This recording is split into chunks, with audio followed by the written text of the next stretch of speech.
Man dzalladzi yashfa'u 'indahu illa bi'idhnih. Siapa gerangan yang bisa memberikan pertolongan di sisi Allah? Man ini namanya man nafiyah ya. Jadi bukan man ini. Tidak ada orang yang bisa menolong kecuali dengan izin Allah. Siapapun bisa menolong orang itu kalau enggak dapat izin Allah ya enggak bisa. Siapapun sehebat-hebatnya tukang sihir, tukang santet tidak akan bisa mencelakakan orang lain kecuali dengan seizin Allah. Wa ma hum bidarrin bihi min ahadin illa biiznillah. Tidak ada orang yang bisa berbuat jahat kepada siapapun bihi dengan sihir itu illa biiznih, kecuali dengan izin Allah. Ketika saya bisa menolong kamu itu pun karena izin Allah. Kalau enggak izin ya kita enggak bisa. Maka ketika kita menolong orang lain pun kita meminta izin kepada Allah. Ya Allah izinkanlah. Dan selalu biiznillah.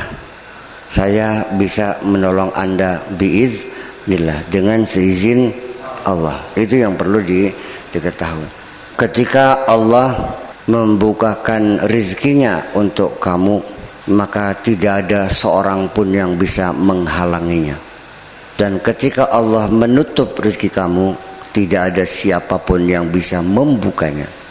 Ma yaftahillahu min rahmatin fala mumsikalah wa ma yumsik fala mursilalah. Kalau Allah menutup kerannya sampai tekan modar gak bagian mertua modali 3 miliar gemet kabeh ki. Sampai tekan dipasangkan pegatan. Pegalisin deleng mantu bodol seperti itu. Nah ini wahadihi sifatun ukhra min sifatillah. Dan ini adalah merupakan salah satu sifat Allah yang tentunya belum tidak termasuk dalam Asmaul Husna yang 99 itu. Dari ayat ini kita menyimpulkan bahwa ini adalah salah satu sifat Allah, yaitu sifat yang hak pemberi izin secara mutlak ya. Kalau Ghafur maha pengampun, Qahar maha memaksa, Muhaimin maha hegemoni, dan maha pemberi izin. Jadi yang memegang perizinan ya, memegang perizinan, tanpa izinnya nggak mungkin akan terjadi. Tuwaddihu maqamal uluhiyati wa maqamal ubudiyah. Sifat ini menjelaskan maqam ketuhanan dan maqam penghambaan. Siapa juragan, siapa bujang, siapa majikan, siapa pembantu. Di sini diatur semuanya serba harus mendapat izin dari Allah. Saya bisa menjelaskan pengertian ini ketika kita bertamu ke rumah siapapun, maka ketika kita ingin apapun harus seizin tuan rumah. Garap nguyu, permisi beli, bukannya londong baik. Paham beli? Jaluk karena Jakarta ongkep, jaluk supaya tuan rumah menyalakan kipas angin. Minta izin enggak? Bukan cetek nadak baik. Nah, kita ini sedang menjadi tamunya Allah yang sengaja ditempatkan di atas bumi ini. Atas izin Allah kita ditempatkan di sini. Dan rezeki kita, makan kita, minum kita, nasib kita semuanya Allah yang menentukan. Dan langit bumi sisinya adalah milik Allah. Maka apapun yang kita manfaatkan, kita pakai, semuanya harus mendapat izin dari Allah. Bahasa yang nyata ya, dalam agama Islam, ketika kita melakukan apapun, jangan lupa menyebut Bismillahirrahmanirrahim. Itu adalah sama dengan sopan santunnya seorang tamu. Tetapi bismillahnya bukan dengan nama Allah, tapi atas nama Allah. Maha pengasih, penyayang. Jangan pakai dan, apalagi pakai lagi. Nggak ada dannya kok. Ar-Rahman, Ar-Rahim. Ar-Rahmanir Rahim, bukan Ar-Rahman war-Rahim. Allah yang maha kasih sayang. Kalau atas nama berarti itu adalah klaim bahwa ketika saya makan pun adalah atas nama Allah, bahwa sebetulnya yang pengen makan bukan nafsu saya, tapi saya lagi menjalani perintah Allah suruh makan. Ketika minum juga kulu washrabu, maka minum pun menjadi peribadatan ketika apapun yang kita lakukan berdasarkan perintah Allah. Maka bismillah artinya atas nama Allah, seizin Allah. Makanya bismillahirrahmanirrahim ini jampi sing paling mujarab, amalan yang kelasnya sudah S3, makamnya makam Nabi Sulaiman, innahu min Sulaimana wa innahu bismillahirrahmanirrahim alla ta'alu alayya wa tuni muslimin. Paham Pak Iman? Iya, jadi semuanya seizin Allah. Itu Pak Haji Sofyan hajatan, datang saatnya sambutan tuan rumah. Beliau berhalangan, minta tolong sama saya, tolong Buya saja yang kasih sambutan. Saya akan mengatakan assalamualaikum, saya atas nama tuan rumah menyampaikan ucapan terima kasih yang sebanyak-banyaknya atas kesediaan Bapak memenuhi undangan kami, dan saya atas nama tuan rumah memohon maaf apabila hidangan yang kami berikan kurang memuaskan.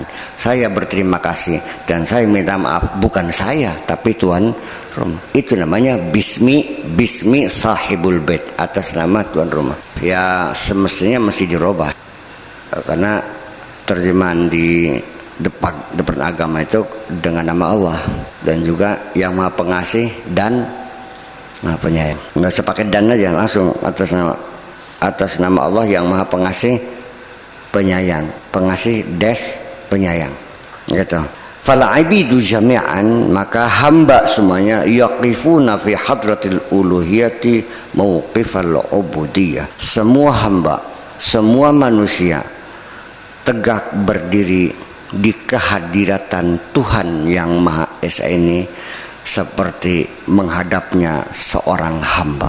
Posisi kita adalah sebagai hamba. La yata'addawnahu wa la yatajawazunahu, tidak boleh selontrang, tidak boleh melangkahi. Beli kena songong, beli kena deladag, semuanya harus seizin Allah.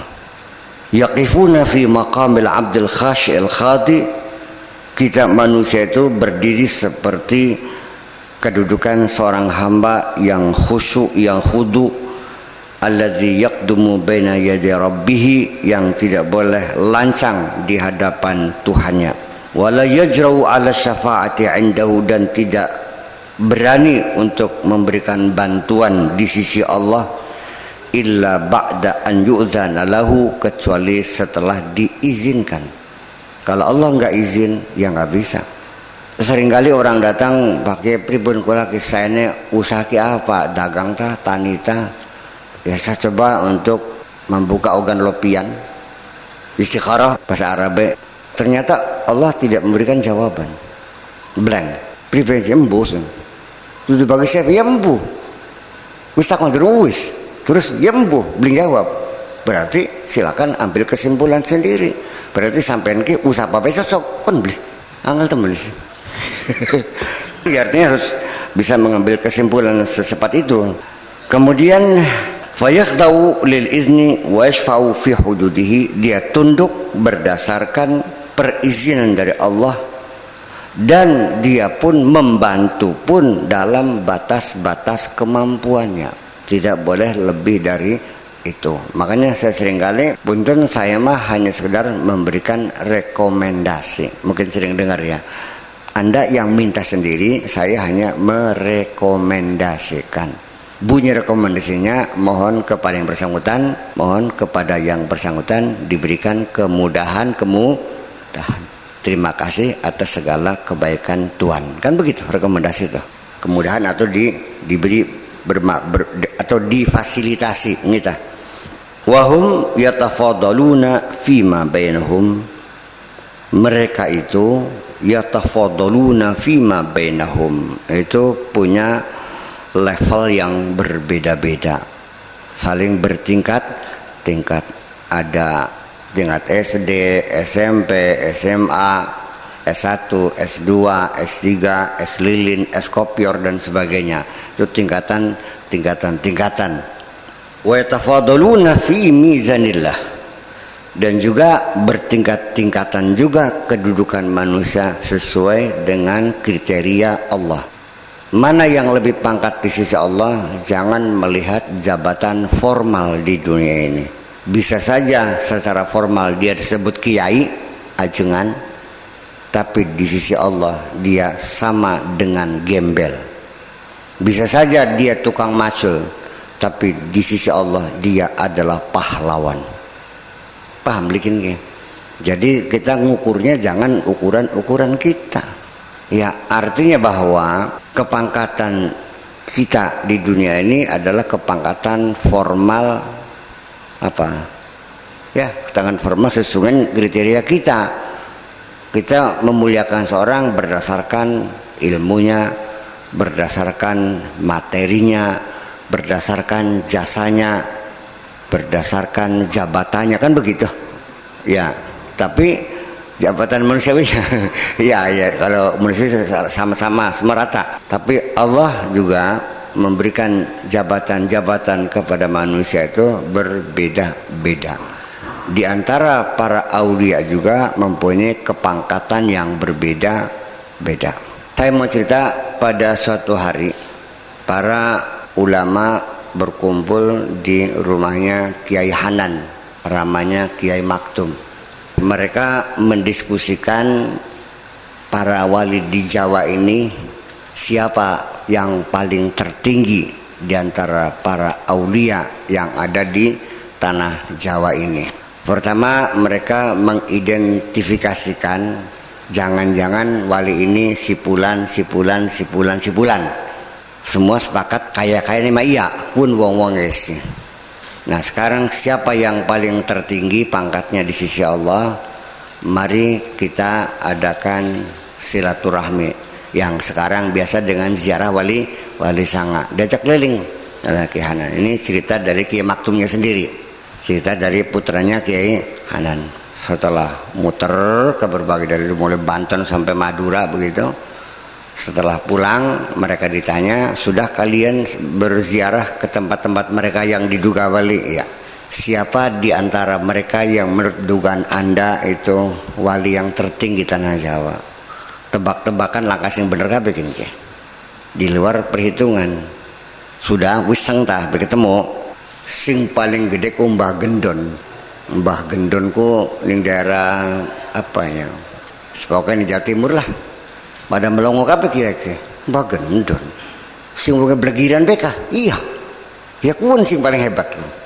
Sing go soal komprang beka. Iya.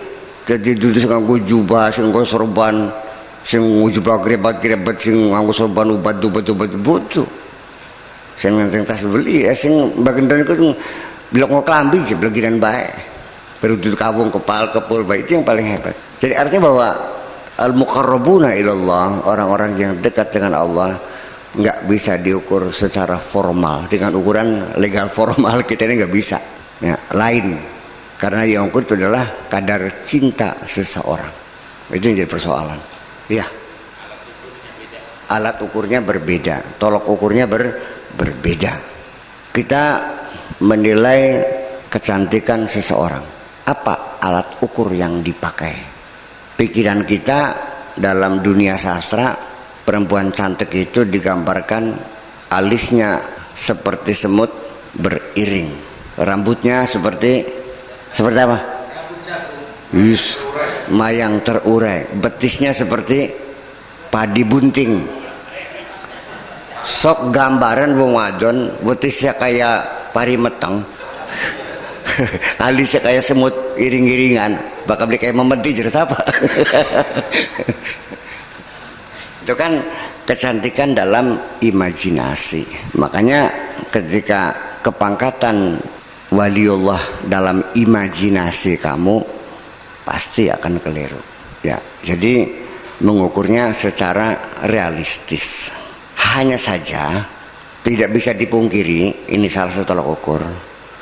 Wong pada benere, pada waline, dengan adanya tingkat keilmuan seseorang wali itu bisa diduga menjaga salah satu kriteria kelebihan pangkat dia daripada yang lain.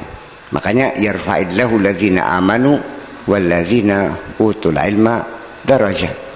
Jadi keilmuan itulah yang memberi yang menjadi itu credit point bagi seseorang untuk mendapat pangkat yang lebih tinggi daripada wali yang lainnya karena dia berilmu pengetahuan. Ilmunya semakin luas, pangkatnya pun semakin tinggi. Maka ngajine bab fikih baik ya pangkatnya mono. Maka fikih ngerti, usul fikih ngerti, tafsir ngerti, ya lebih dulu mana? Tafsir, hadis, fikih, nahu, sorope, balaghah mana? Lebih tinggi mana? Nahu, soroh, balaghah, segala macam matematikanya pintar lagi, ya lebih tinggi lagi. Fisikanya menguasai juga, ya lebih tinggi lagi. Saya kira seperti itu. Itu bisa tebakan kita dari sisi keilmuan saja. Adapun kedekatan seseorang dalam artian penghambaan diri, maka tidak bisa diukur dengan ning wakal solate, ning kada gedege, nggak bisa. Sebab kalau sudah para aulia itu zikir mereka sudah tidak dapat dirasakan oleh orang biasa. Paham bikin? Nah, bakasnya kidukis yang paling kadang. Kalau bersangat gedek ya kidukis nggak waliullah nggak sing bakal bengi Sabtu ning laut kada tegang jam loro bengi ka hilolo iya kan gitu ya. Sebab kalau sudah para aulia itu zikirnya pun sudah menyatu dengan nafas keluar dan nafas masuk. Tidak ada desir darah kecuali bertasbih kepada Allah. Tidak ada nafas masuk kecuali dengan menyebut Allah.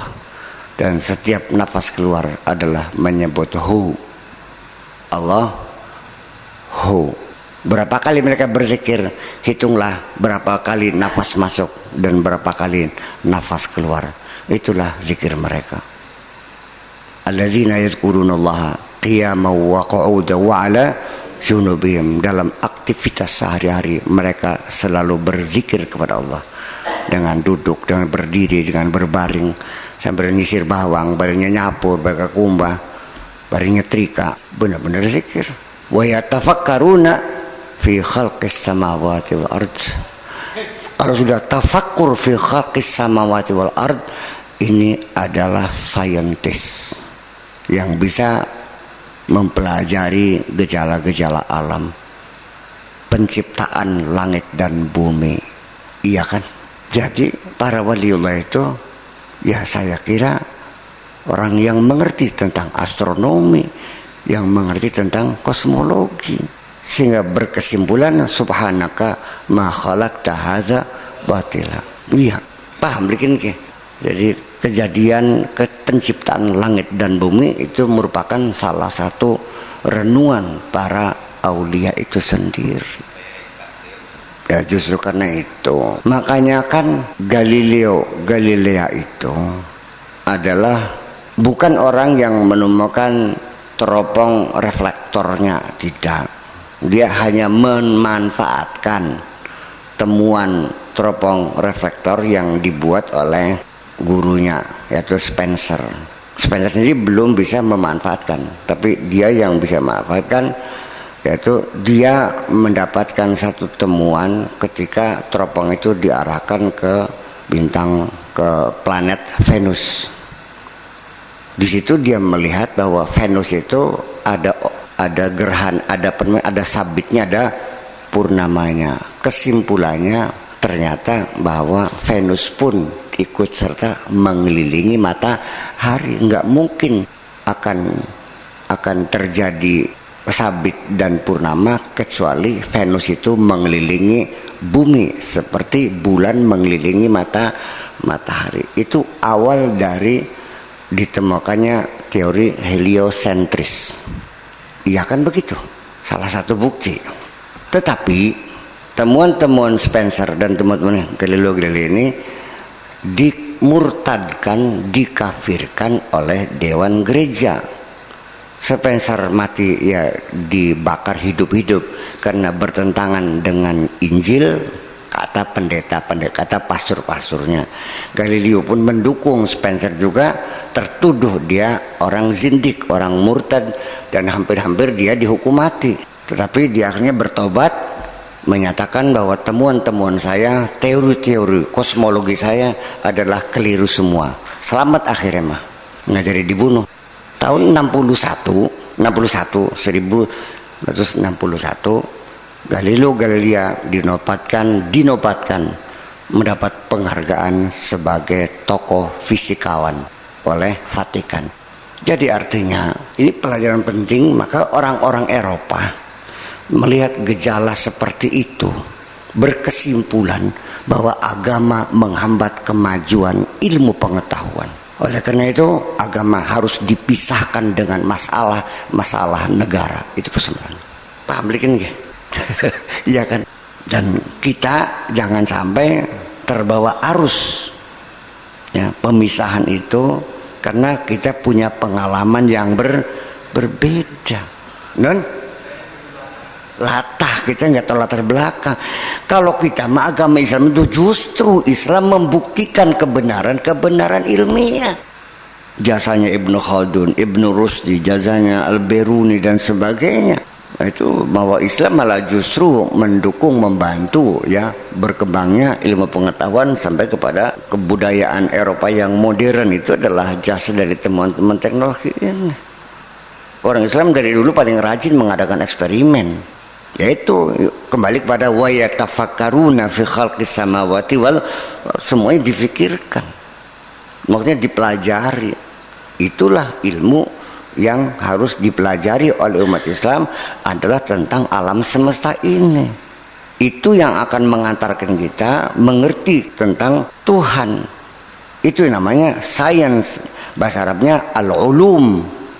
Kalau fikih, usul fikih, hukum ya, ilmu jiwa, sosiologi dan sebagainya, itu mah namanya kemasyarakatan kita. Itu namanya knowledge, pengetahuan. Itu mah yang namanya sains itu ilmu, tidak itu fisika dan matematika, itu namanya ilmu. Si pribadi maning. Jadi siapa yang berhak diberi gelar ulama? Ya para saintis. Orang sih dan melu-melu yang disebut ulama keding no buka. Ya punten bikin mah.